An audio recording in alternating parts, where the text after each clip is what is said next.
Ridley Scott's Gladiator came out in the year 2000. The film follows Maximus, the Roman general whom the emperor chooses to be heir over his own son, Commodus. Upset by this decision, Commodus stages a coup, resulting in Maximus's family being killed and the general being put into the gladiator games. There he fights the chance to get revenge on the person who killed his family and the opportunity to restore the Republic. But Maximus Decimus Meridius wasn't a real person, and Commodus was a real person, and he was killed by a gladiator named Narcissus, who was almost as full of himself as I am. This is an animal video, stay tuned. Historically, gladiators were slaves, prisoners of war, or criminals, though there were instances when people did volunteer to fight in the arena. Gladiators at times were able to fight for their freedom or fame, but other times they were just tied to stakes and fed to starved animals. More recently, sports like wrestling, boxing, and MMA harken back to these gladiatorial origins. Today's professional fighters, though, get professional training, medical care, and most importantly, they choose and consent to put themselves in the ring. In the United States, dogfighting is illegal in all 50 states. There are other blood sports too, like hog-dog fights, cockfights, and bullfighting that are illegal. Invertebrates have long been left off this list of protections. They lack the fur and the charisma of animals like cats and dogs. I think in the US, at least, there's this cultural belief that invertebrates' life is less valuable than other animals, despite, or maybe resulting in, the extinction rate for insects being 8 times higher than that of mammals. What all of this means is that YouTube is not obligated to intervene when channels like Mad Science and RisBe grow in popularity. These are channels that regularly pit animals against each other under the guise of feeding them or what-if videos, but as we'll see, these videos aren't founded in providing care for these animals. The intended purpose of these videos is to make these animals fight, and often fight to the death. Hi folk, welcome to my channel. This is another installment of internet animal content where we discuss intricate topics pertaining to animals online. You may wonder why somebody would force two animals to battle it out, and I wish the answer was more complex, but it is simply because these videos get views, and that means money. 18 million, 22 million. Views like that bring in thousands of dollars to these creators. Both of these channels were made in 2019 and they've grown quite well. The only way for channels to grow like that is if YouTube promotes their material, which they have. And because the treatment of invertebrates doesn't matter, YouTube will do nothing about their content. They don't demonetize or remove these videos, they do the opposite and promote them. And these channels don't limit themselves to invertebrates only, they have mammals and reptiles in their videos, which I'm surprised has not sparked a stronger negative reaction against them. To put all of this in perspective, if a professional production company wanted to film a scene where two animals fight, they would have animal trainers and humane society reps, and while it's not a perfect science, there would be at least some protections for the animals involved. But you are not required to have those checks and balances for a YouTube video. While I consider these people pet tubers, they are making videos about their own animals, I don't know what animals are their pets. In some of RisBe's videos, like Mouse versus 300 Cockroaches, I sort of get it. Hear me out. Feeding roaches to your mouse is something you can do sparingly. The mouse thankfully doesn't gorge itself on 300 roaches, and we instead see it eat one and fall asleep in the corner. It's probably exhausted from handling and transport and stress, though I'm sure some people watch that video and believe that that animal is comfortable and content. But I would disagree. You could argue, though, that they are feeding and taking care of their pet, even if that care is substandard. But that is not true during "What if the mouse sees bat?" Bats, in the US at least, are very difficult to work with because they're rabies vectors and you need vaccinations. It's also illegal to own any native species. Acquiring one is usually just a very complicated process, so I don't know any reputable institution that would lend one of their animals to one of these videos. The entire concept of these videos are ethically wrong. It's two animals being forced into the same tank and making them stressed out to no benefit. At the end of this video, both of the animals end up falling asleep, again, likely exhausted from stress. The tank is filled with shit, and if the intention of this video is to see what these animals' reactions would be to each other, they could have put them both in separate tanks or put a divider between the two of them, but that's not why they made this video. They put them together in the hopes that these animals would fight, and I don't want to mince words here, that makes these people awful. Also, can you figure out which animal is the pet? Neither of these animals benefited from this situation. In another one of RisBe's videos, Small Mantis versus Scorpion, that's not my awful meme editing, by the way. That's a weird thing RisBe does. I assume it's because they put a minion meme in one of their videos and it did really well, so they do it all the time. It's so funny, dude. Scorpions can eat mantids, and mantids can eat scorpions, but it's not necessary for the health of these animals to feed them prey that can hurt them. There are better options available. I don't think it's a double standard to say that feeding a scorpion a cockroach or a cricket is okay, but feeding them a mantis is not. Roaches and crickets are bred to be fed out. That's a standard part of these animals' care. You can't even argue that this is simulating a wild experience because, newsflash, asshole, this isn't the wild. You don't feed a live zebra to a lion at the zoo. And when they did feed out whole prey like they did in Norway and Denmark, they at least had the decency to kill the animal first. Feeding an animal some prey that can injure it is like putting two starving dogs together, and whichever one wins gets to eat the other one. Mad Science, who makes way more content like this, put a domestic rat in with a scorpion. The video is an informative one and does not call for violence. The likelihood that they will meet other dangerous predators on their way is extremely high. The primary difference is that in the wild, these animals would have the option to disengage, run away. It seems like a stretch to call any of these animals pets, when I'm not sure if the person that owns them cares if they live or die. I suppose you can be a pet owner and be a bad pet owner. It just blows my mind that somebody would think that this is good care. No. This here is Sloan.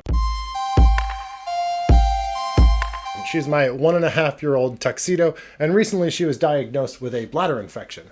According to the law, Sloan is my property. I decide when and if she eats, I decide if she has a clean litter box, and I decide if she's allowed outside.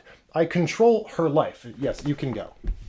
I could have left her bladder infection untreated, which can lead to sepsis and could kill her.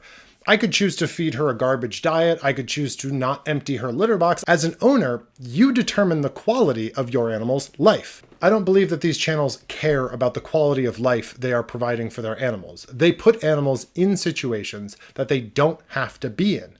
And I think that it's going to get worse before it's going to get better. Mad Science shows us what happens to these gladiatorial contenders by dissecting them, monetized, of course, as a final form of entertainment for the masses. I say entertainment because while they rattle off some information, brain, poisonous glands, there's no labels or anything. There's very, very little genuine educational value here. While these channels say that what they do is for education, they produce content with the subtlety and the deftness of a middle schooler. This is odd. I don't know why I like this. This is content. This satisfies me. This mouse looks stoned AF. The fans of this content, which there are apparently hundreds of thousands of, come for the entertainment of seeing new challengers enter into the arena, but they don't seem to care which ones leave. Are you not entertained?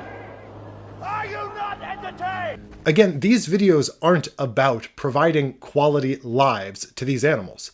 They're about money. Live feeding videos in general it's kind of a gray area, because could there be educational content there? Sure. But YouTube doesn't regulate this. Can you monetize a video where you feed a live rabbit to an alligator?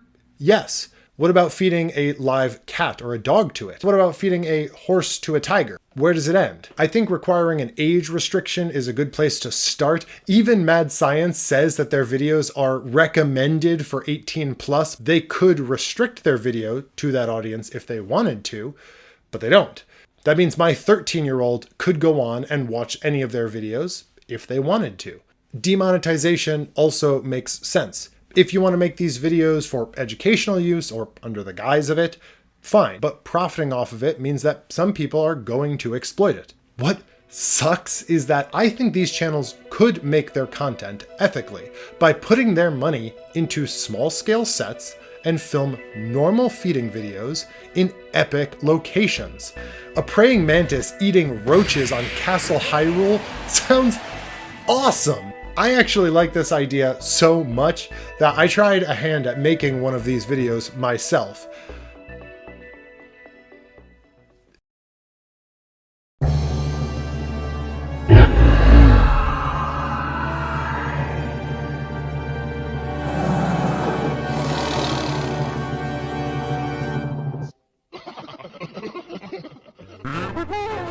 Good morning, mother. Isn't today lovely? Yes, it is a lovely day. Do you know where your brother is? I believe he is on a date. I am so happy we are alive and I love my children. Haha, Dad. What is that noise? Oh no, run back. You can make it, just run. Please hurry. Oh my God, it's huge and it's coming right for us. It's got me, oh no, help.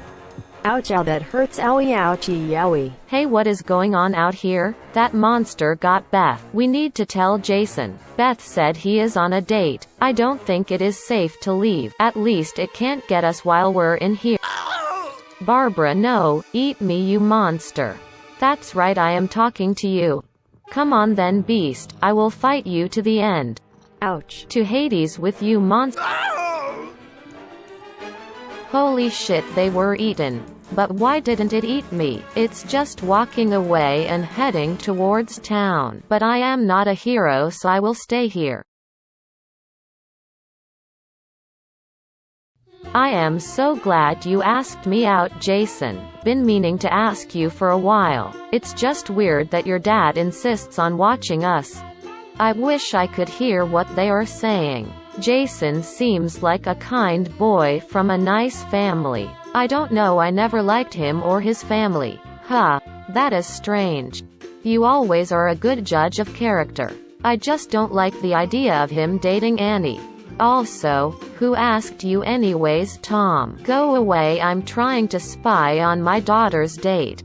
I was just trying to be neighborly. Don't mind him. Now you said you wanted to ask me something. That's right, I want to hang on. Did you hear that? What was that? Oh no, what is that horrible creature? No, please eat some of these other people instead, they deserve it. What the hell, Tom? Eat this guy or his daughter, but spare me, I'm too handsome to die. Annie, I was going to ask you if you wanted to become my girlfriend, but I'm getting out of here. You're going to have to save yourself. Oh shit. No, please don't eat me.